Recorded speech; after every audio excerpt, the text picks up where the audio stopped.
하루 동안 전국에서 교통사고에 의해 발생하는 사상자는 평균 4,400여 명이나 된다고 합니다. 많은 사람들이 다치고 또 목숨을 잃을 수도 있는 교통사고. 이 교통사고를 예방하고 효율적인 교통체계를 잡기 위해 노력하는 사람이 있습니다.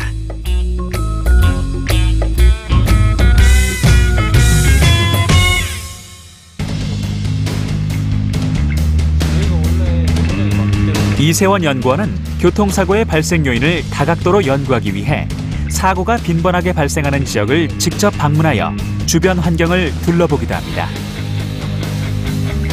바로 도로 위의 질서를 수호하는 교통심리 전문가이기 때문이죠. 여러 가지 일이 있지만 주로 교통과 관련된 다양한 요인들이 운전자나 보행자 행동에 미치는 영향이나 교통안전에 미치는 영향을 실험을 통해 분석하고 그에 대한 대책을 연구하는 일을 합니다. 교통심리 전문가들은 현장을 직접 조사하거나 여러 매체, 기관을 통해 보고받아 해결할 필요성을 느끼게 된 교통 문제에 대한 정책을 제안합니다. 문제점을 파악하고 문제 해결을 위한 최선의 방안을 모색하기 위해 머리를 맞대고 고심하죠.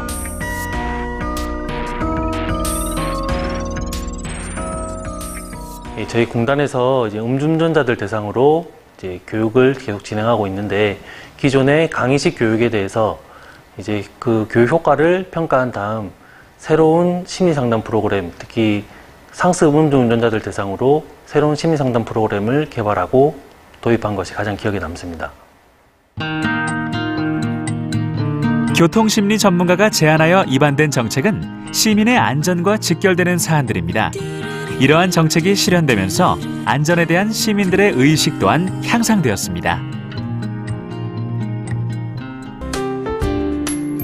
교통심리 전문가인 이세원 연구원이 가장 보람을 느끼는 순간은 자신의 연구가 국민의 생명을 지켜냈을 때라고 하는데요. 사람의 생명과 직결되고 사회적으로 책임감이 따르는 직업인 만큼 매사에 신중한 결정이 필요합니다. 또한 계속하여 새로운 지식들을 공부하고 더 나은 정책을 제안하기 위해 노력하는 자세도 중요하다고 하네요.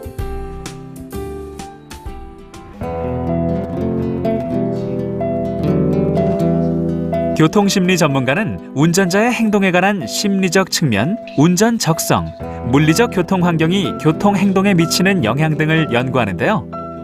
이러한 업무를 담당하려면 어떠한 공부를 해두는 것이 필요할까요?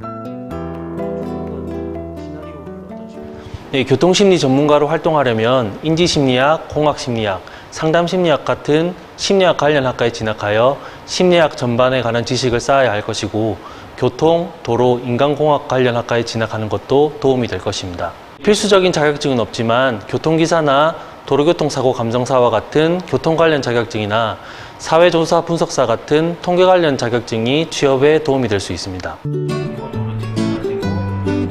교통심리 전문가가 되기 위해서는 심리학의 각종 분야와 교통과 관련된 분야까지 두루 섭렵해야 한다고 하니 결코 쉽지 않은 길이네요.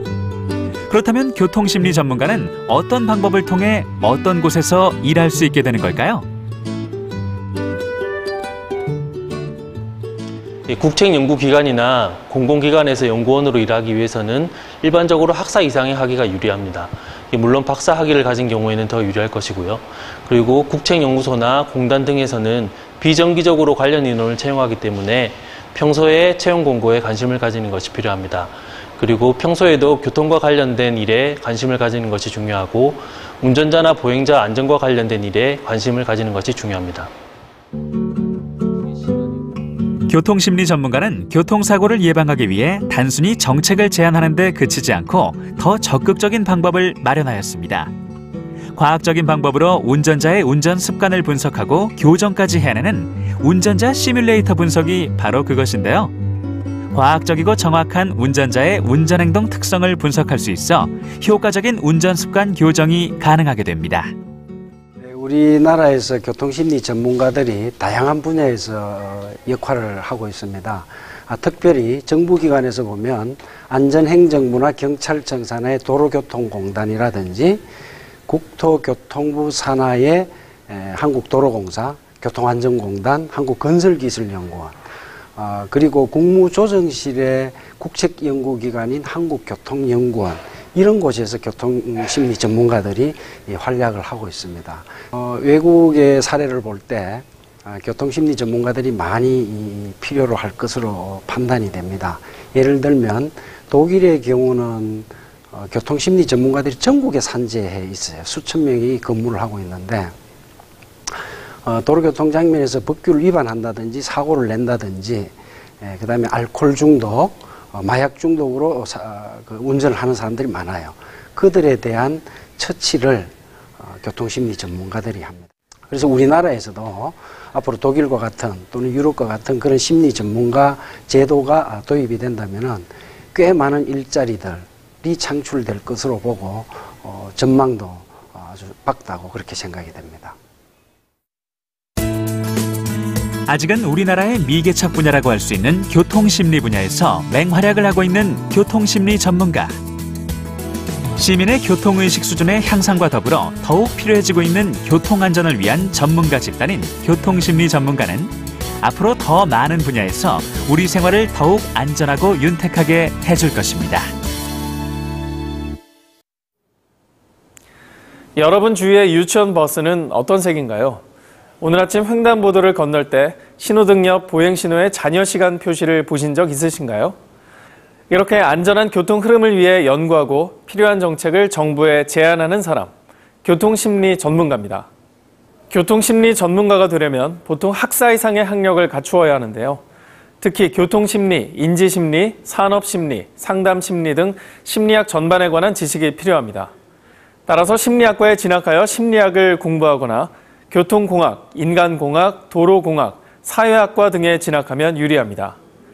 그리고 교통심리 전문가로 활동하는데 필수로 요구되는 자격증은 없지만 도로교통안전진단사, 운수교통안전진단사, 교통사고 분석사 같은 자격증을 취득하면 취업에 유리할 수 있습니다.